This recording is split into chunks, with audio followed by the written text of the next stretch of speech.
3, 2, 1. Okay, let's get started. Welcome to the University of Tennessee Nuclear Engineering Department Colloquium Program. My name is Lee Dodds, and it's my privilege to introduce today's speaker. But before I introduce today's speaker, there's a special person in the audience that I need to recognize. Of course, the topic today is about the Radiation Shielding Information Center, and we have the person in the audience that founded that many years ago. It's Miss Betty Maskowitz. She started in the Oak Ridge Complex in 1952 and then retired in 1988 and then continued as a consultant, and she founded the Information Center that's the subject of today's colloquium, and I'd like for her to stand up and let's give her a round of applause.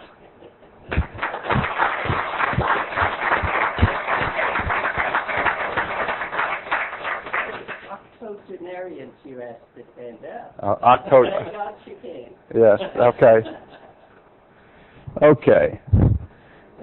Today's speaker is a longtime friend of mine, just like Betty is. It's Miss Bernadette Kirk, who is the group leader of the Radiation Shielding Information Center at the Oak Ridge National Laboratory, which is part of the Nuclear Science and Technology Division. Bernadette received a math degree from the Philippines. She's originally from the Philippines, and then she came to the United States, and in fact she came to UT as a Fulbright scholar. And she received a master's degree in mathematics in 1972, and then she joined R&L in 1975, and it's where she's been for the past 30-plus years. The title of her presentation today is the Radiation Safety Information Computational Center. The name has evolved a little bit. Half-century of support to the nuclear science community. Ladies and gentlemen, please welcome Ms. Bernadette Kirk.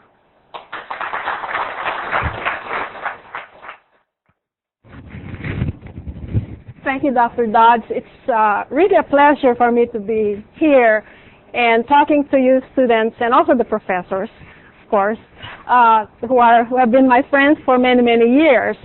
The students are always my favorite topic, and you can tell from there are some students here who know me quite well. And so what I would like to do in this presentation is give you a little bit of history, and I really don't have a good format to follow. So I'm going to start with the outline, and when I was trying to think about what to put in the outline, normally people would put the summary, introduction and what they're going to talk about and all this. I said, well, I'm just going to make it as simple as possible. I'm going to make it do a prologue and then do a monologue or dialogue depending on whether I'm the only one talking or you want to talk to me during the talk, and then an epilogue. So I have a total of 36 view graphs for those of you who want to be counting and make sure that I end on time. And so you can figure from there. Dr. Dodd said I will talk for about, he's given me 45 minutes to talk, but I think I'll finish before then. So my prologue is to look back and think about the passing of a great man, Dr. Alvin Weinberg. He was not only a great physicist, not only a great scientist, but he had the vision and the foresight to head a presidential advisory panel that said information or research, information that's coming out of research has to be captured somehow. And in order to do that, you have to establish what's called information analysis centers, of which the Radiation Safety Information Center is. And so through his efforts in 1962, they advised the president and said, you have to somehow gather all the products of research because you're putting in millions and billions of dollars into research. You have to get the end product of that and put it in information analysis centers.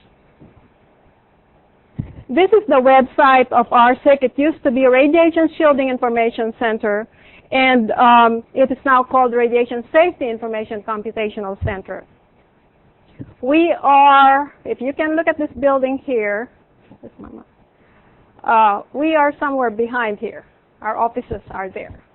So come see us there.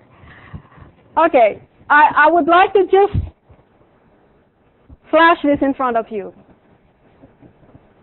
And I'll come back to it later. And with regards to that too, I would like to flash this. I don't know if you can read this very well. These are the top 10 supercomputer sites.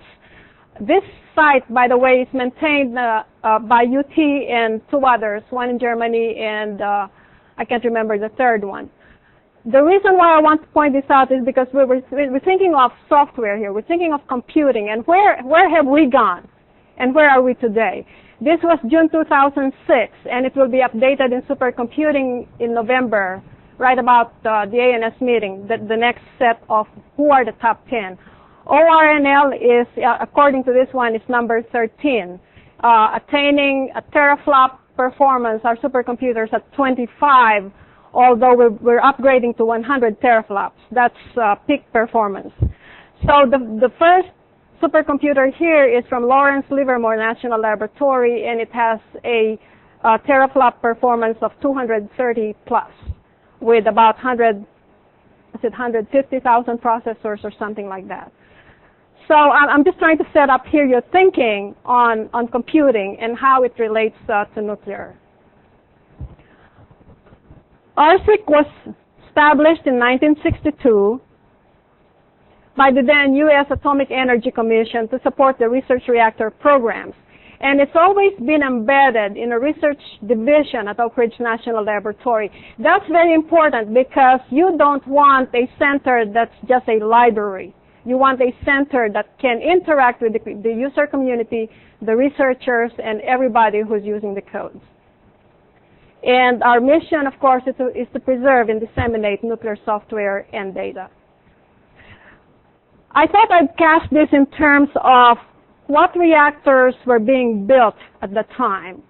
I hate acronyms, but I put acronyms here because I was too lazy to write it out. 1960, the Experimental Breeder Reactor 2 was started. And of course, because there's an EBR2, there has to be an EBR1, right? RSICC started about the time to support the programs in the the breeder reactors and also the fast reactors. And we continue to support the programs to this year. And I put down here the new big initiative that our government has, the Global Nuclear Energy Partnership, and which, you know, is, I'm sure you have heard about it. And last week, I think our associate lab director talked to you in depth about the energy programs at the National Lab, and I'm sure that I know that he talked about this program. So I brought this up because I thought it's very interesting that these two reactors, we started in 1960 or so with a closed fuel cycle, and to this day we're still talking about, well, we have resurrected the concept of closed fuel cycle. Okay, the goals of the center, three main goals. I was told that every time you do something, always list it in terms of three so people will remember. It's a lot easier, okay? First goal, of course, to acquire and distribute the software. Second goal is to ensure the preservation of nuclear tools, computational tools, in order to support the next generation of scientists. And the third, and one of the most important goals that we want to attain, or we seek to attain, is to support the training of bright young people like you are. Okay, this is the big picture of what we do. So instead of giving you all details, I thought I'd do it this way. And over here we have the software and data. By data, I mean nuclear data, nuclear cross-sections. The software is the radiation transport software and other reactor physics software. We have a total of 1,700 or so. And these are the areas, the main areas. You have criticality, safety, the usual things, reactor physics, particle transport, source terms, medical applications. And in this picture too, we have the software developers. It's very important that we have the software developers involved with the center because they're the ones that are producing the product or giving us all this information. And then we have the users. you are the users. You are very important to this whole picture because not only are you using the software, you also give us feedback, and in the future, you will be the scientists that will move the country to where we want to go. And let's not forget the sponsors, where the money is coming from. And this is one of the most difficult aspects of a center. How do you get a center funded? And I'll go back to that later on this slide.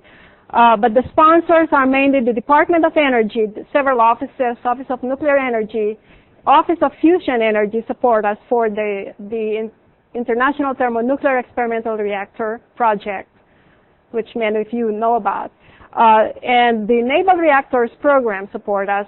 As you can tell, you know, they will have to have nuclear reactors forever to support the 100 plus reactors for the fleet of submarines. And of course the DOE defense programs. Defense programs is really now called National Non-Proliferation and National Security. And particularly in that area you have the national laboratories, the defense labs, Lawrence Livermore, you have Sandia, and Los Alamos National Laboratory. Those are the three big defense labs. And typically we send about 2,000 software and nuclear data packages per year. And these are the main software categories, and I won't go through them. You're familiar with many of these concepts. Okay, what happens when you request a software from RSICC? Well, it contains many components. First and foremost is the source code. It is very important that you have the source code there because we believe in open software. We believe that the only way to move research is to be able to see what others have done. So an RSICC package, for the most part, well, it's got basically the source code, and then you have the sample problem input, sample problem output. Now, why do you need those two components? It's because you want to make sure that you can test the software and get the same results that the contributor has given you. Documentation is also very important. And then ever since we got rid of the old IBM machines and PCs came online, we started including executable programs because now you're just moving to basically two operating systems. It's either Windows or Unix. Whereas before it was more than that. Okay, I'm going to use the word live collection here, and I actually got this term from Betty Maskowitz.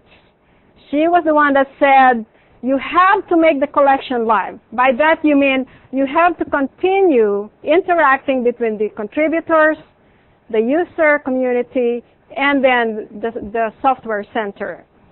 And as you can tell here, the first thing that the center does is interact with the contributor and user, and then the contributor, the functions of the contributor, and is to make sure that you give us the components that we want. We want the source code, sample problem input, output, and documentation. And of course, the user community interacts with both RSICC and then the contributors. And important, again, program sponsors. You've seen this sort of setup in the previous graph already. Some of the services that we provide, and I'm not going to go through every one of this, but we do have the monthly newsletter. Our main communication is the website.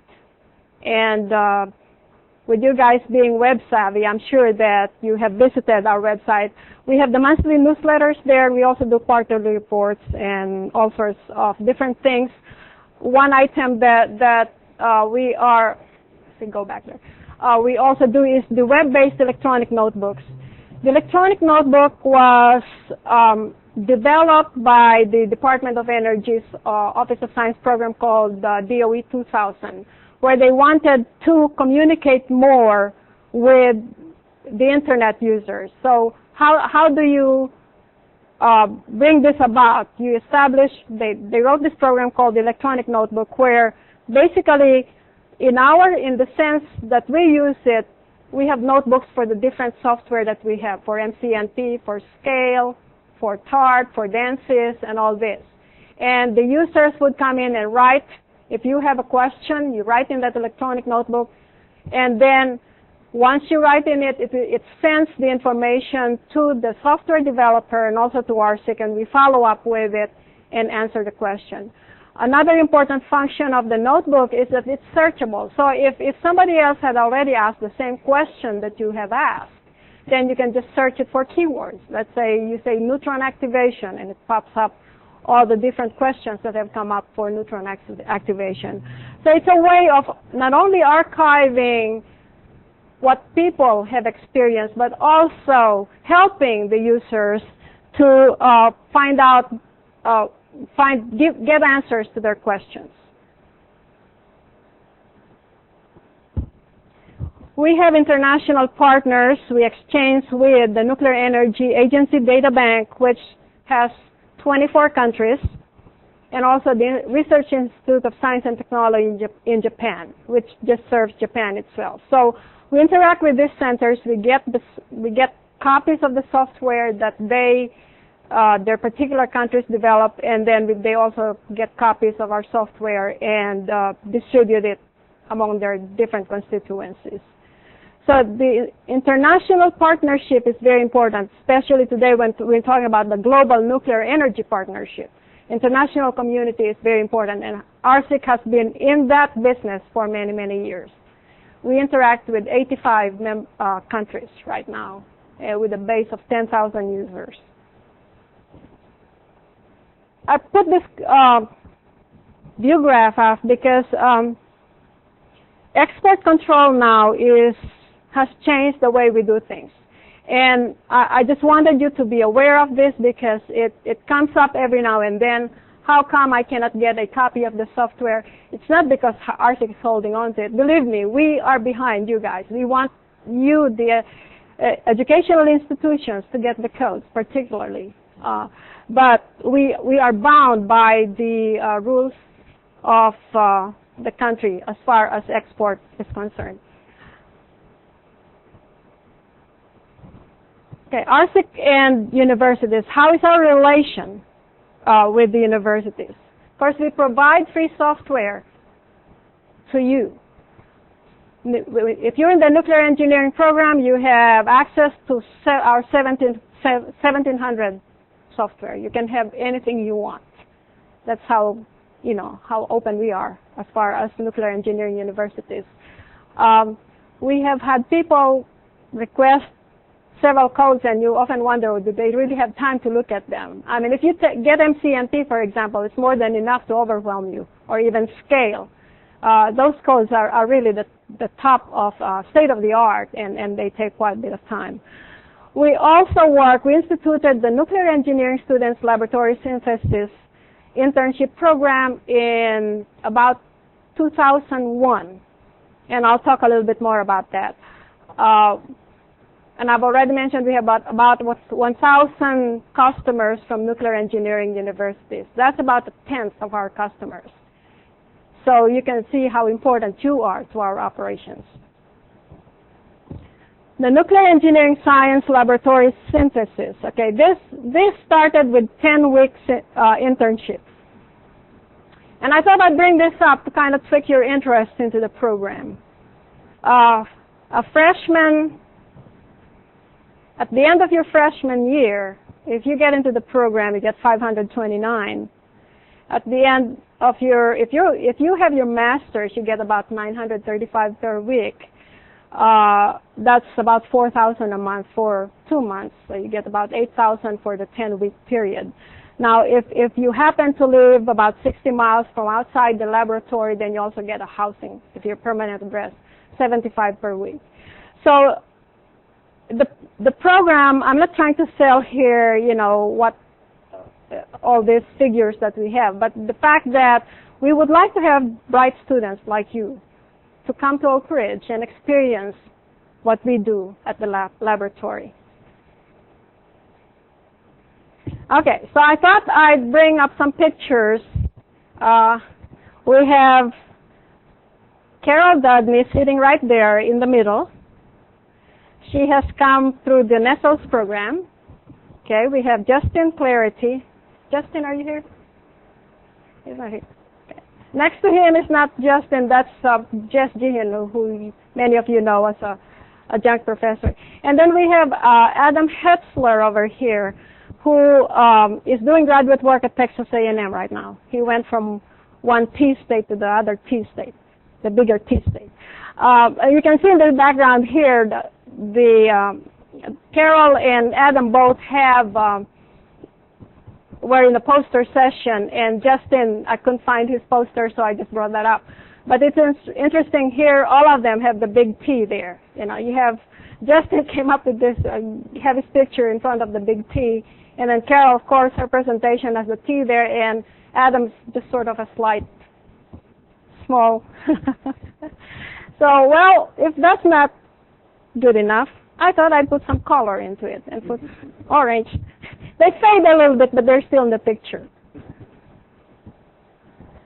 Okay, so I'm going to switch gears a little bit here and give you about a few things about what I call moments in RSICC history. Okay, 1963, the center actually started. I guess I lied earlier. It was founded in 1962, but the center, I believe, actually started operations in 1963. Is that correct, Betty? I mean, you got the first code in 1963. Mm-hmm.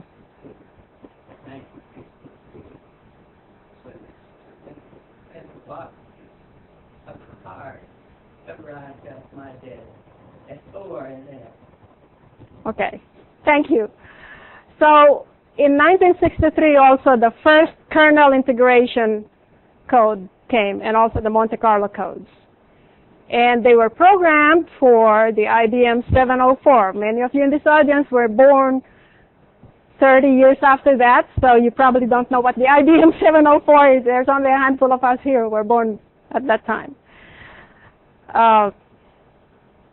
Okay, in 1965, the first workshop on Monte Carlo code, which is called 05R, was held in Oak Ridge, and 80 participants from 45 institutions. And you can see Betty here. She is the center. And I don't know if anybody else recognizes the people here other than Betty, but David Truby here, who was also, he worked at RSICC, and he passed away about five years ago. He was involved in photon cross sections, did a lot of work in that area. And now I've put down here that in 1965 there was a publication on Moore's law in the Electronics Journal. The reason I put it there is because we're thinking computers now. What's happening? It's very slow at this point because we were still working with the old big machines. In 1980, we had our second workshop on a code that the French developed, Tripoli. You might have heard of it. It's another Monte Carlo code. It's sort of like the MCNP in France. And that was followed by a homegrown Oak Ridge code, Morse CGA. And Morse is the original Oak Ridge, one of the original Oak Ridge Monte Carlo codes. CGA stands for Combinatory Geometry Array. So that's different from the thinking for those of you who are familiar with MCNP. MCNP, you build cells. This is combinatorial geometry. Also in 1993, the first Monte Carlo International Workshop on Monte Carlo codes was held in Saclay, France. And this led to a series of Monte Carlo codes, which I will mention too. Then 2001 9/11 happened. Okay, this is important because I said export control changed right after that. We have stricter regulations now. When you get a code from us, it's single user license. You cannot give it to anybody. You can use it anywhere you want as long as you are the single user. And then the site license is extremely difficult. In 2003, RSICC celebrated its 40th anniversary at the American Nuclear Society Topical Meeting Mathematics and Computations, which was held in Gatlinburg, And we invited Dr. Weinberg to come to that meeting. And his speech was on the immortal reactor. And it's very interesting because being a visionary that he was, he said that you don't build reactors to last 40 years, you build them to last 100 years or more.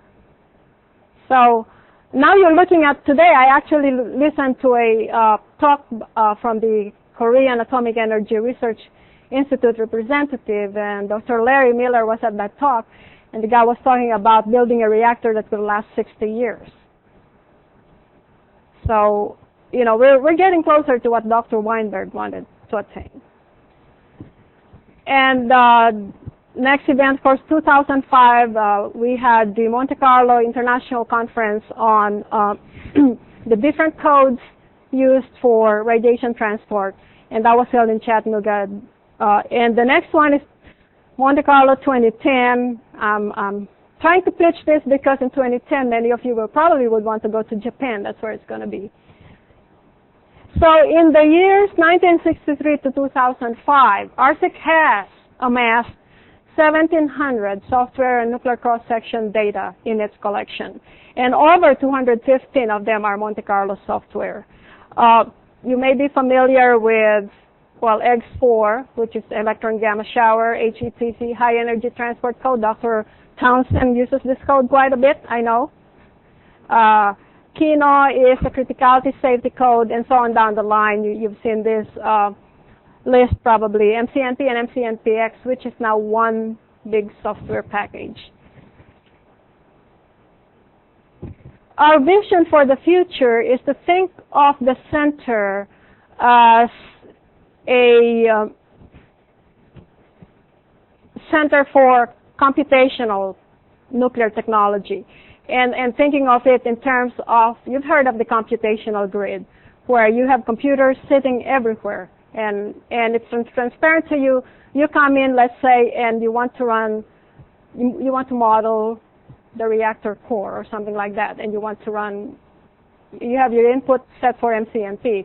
Then all you need to do is come in through the web, give your MCNP input, and it will run the problem. You don't know what machine it's running from. It could be running somewhere in California. And then, you know, at the end you get your output. This is what we would like to see funded by the government to get it going in this direction. Okay, I'm going to go back to Moore's Law right now. I know you have there are lots of bright students here, and I thought I'd challenge your thinking a little bit. What happened with Moore's Law was, and everybody knows that, you know, the CPU power doubles every 2 years. It's actually every 18 months. So I thought I'd start here with 1970 and bring you back to when we started with the PCs. At that time, the first few codes in RSICC were only about 1,000 lines of code. Then that was big. You know, you get a code with 1,000 lines of Fortran software. You couldn't even put comments in there because your machine could not handle, the memory could not handle the comments. So as we move on the line here, as the PCs got more and more, they got faster and faster. We went from the 8086, the 286, and 486, and then we went to the Pentium processors. Now you're beginning to see, you're beginning to see more and more lines of coding in the codes that we had. And as a matter of fact, the first PC version of MCNP, I think, happened right about between 1985 and 1990. But even then, you know, the memory of those machines, 512K, you know, that's nothing compared to what we have today. When Intel changed the Pentium, that accelerated things a little bit. So this is not really a mapping. It's not really a mapping, a one-to-one mapping of the number of lines of code to the speed of the processors. I thought I'd just show you, you know how we have developed over the years as far as the number of lines in the source code. Now, the computational challenge.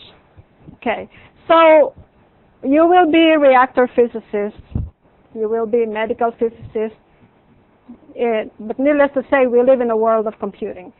We know that as the problem gets more and more complex, you have this line here that you start with a PC, and then you go on to clusters of PC because you have more things to do with the problem. And the complexity of the problem grows with the number of processors that you use. And so we have this sort of 45-degree line that shows you that relationship. Now, you map that to memory. Okay, the first PCs, the 386, 486, we're not really able to handle megabytes of memory. It was only when we went to the Pentiums that we were able to do that. So a megabyte 2 to the power 20, and then go on to, as you get to more and more PCs, you get clusters of PCs, you increase the number of memory. And now you're looking at possibly terabytes of memory and then petabytes of memory. So your problem is becoming more and more complex. You have more geometry. You're looking at this point, probably nanotechnology, because you're modeling things at a finer level. So you get more and more CPU power, you get more and more memory. And casting this in the light of radiation therapy and imaging, I know that there are several of you here who are interested in medical physics. What does this mean in terms of memory? Right now, the only problems that can be modeled are megavoxels. I know that MCMP has done 20 million voxels. That's the best they could do on their big parallel processors at Los Alamos. So what happens when your voxel, you increase the number of voxels you have, you go from megavoxels to gigavoxels. And then you go to teravoxels and petavoxels. What kinds of computers are going to be there for us to solve these types of problems? You can think of this in terms of reactor physics also, building a reactor, because you can translate the megavoxels as maybe tetrahedral geometry, kind of like or polyhedral geometry, like discrete ordinates codes and deterministic codes like Attila do at this point. They use different types of geometry. Or even you're looking at multiphysics treatment of problems. You're going to be looking at, higher and higher needs for memory. Now you combine that with what we have here. I'm going to mention this. Sorry about that. The first model for a phantom was a very simple geometry. The body was nothing but a circle or a square. That was the old international, the ICRP model. This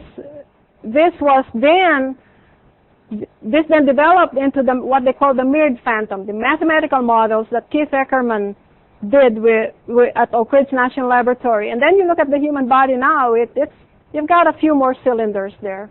The head is an oval, and the body is still sort of a cylinder, and the legs look like little cones. Those were the models that they were using to get the human body into the transport models that we're using today. And now you're looking at three-dimensional. You add another dimension. You go from 1 dimension to 2 dimensions to 3 dimensions. What happens then? Your memory, your request or your use of memory becomes bigger and bigger. Your use of the CPU becomes more complex. And the worst part about it is right now we don't have models that include the moving. You're walking, you're being treated in a room, you're breathing. You've got to move somehow. And so we have now introduced many, many more complexities into the problems that we're solving with radiation transport codes. So I wanted to leave you with that thinking, because since we're talking computational tools here, I am sure that 50 years from now, when you guys will be the leaders of the nation, one of you may be the President of the United States, you can influence what we will be doing in science. So I would like to close with, this is my epilogue. The best advice I ever got was from Betty Mascud. She said, be kind to your students, they will be your future funders. Thank you very much.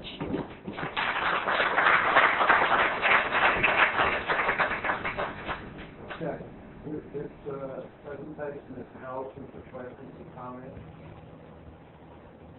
Or you think it was a question or part on? You mentioned earlier, about the open source. You mentioned earlier about the open source philosophy. How does that actually work? One of these bright students takes MCMP and adds some new feature to it. Is RSICC involved in that, or do they have to go back to Los Alamos developers and work it through them, or how does that work? What we do when we give the source code to you, there's normally a statement somewhere in there that says, if you do additions, you make changes to the code, be sure to contribute it back to the center. And then we send it back to the contributors for inclusion, whether they want to include it or not. A lot of times they just say, you know, we don't want it, you can have a separate package if you want to. At one point we had, I'd say, about 6, 7 different versions of MCNP, because the MCNP team said, we do not want other people changing the code. But eventually they became more open about that. Several people decided to join in and be part of the MCNP development team. I'm just using MCNP here because it's, as you can see, it's the most popular code in the center. Other questions? I have a question having to do with the funding of the center. I was looking at all your funding sources, and I don't recall seeing the commercial nuclear power industry there, in particular nuclear utilities and vendors.